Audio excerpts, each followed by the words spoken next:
Once upon a time, in the vast steppes of an ancient kingdom, there lived an emperor who was famous across lands, not for his wisdom, not for his battles, but for his clothing.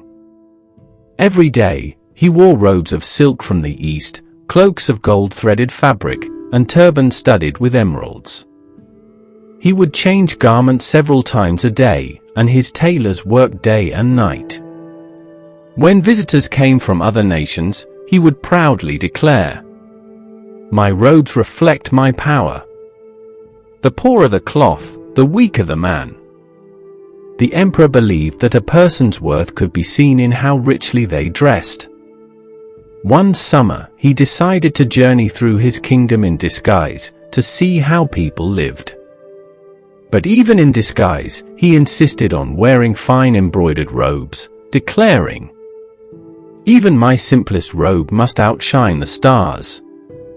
On the third day of travel, as they passed through a quiet valley, a group of mountain bandits ambushed his convoy. His guards fled in fear. The emperor was dragged into the forest and stripped of everything, even his prized robes.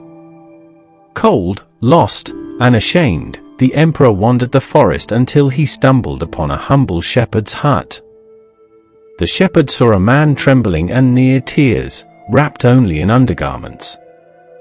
Without asking who he was, he said, "Come in, stranger. The wind has no mercy for pride or poverty."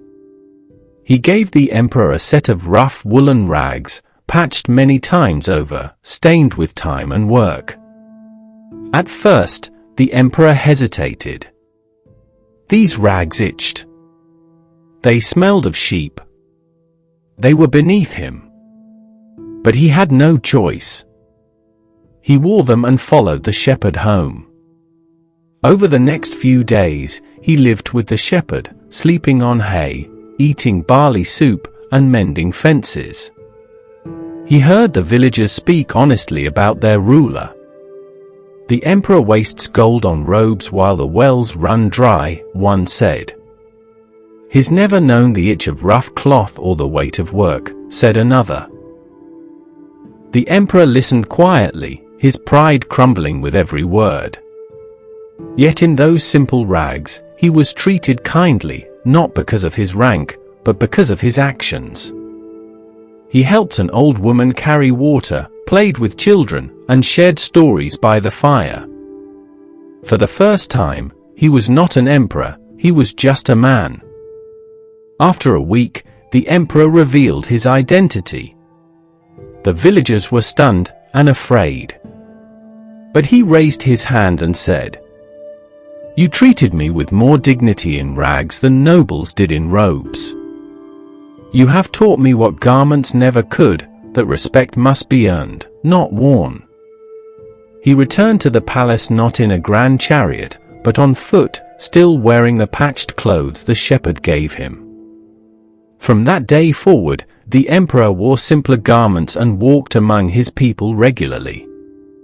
He rewarded the shepherd, restored the village's water well, and changed the royal motto to, "A wise man is not known by his robe, but by the hands that lift others."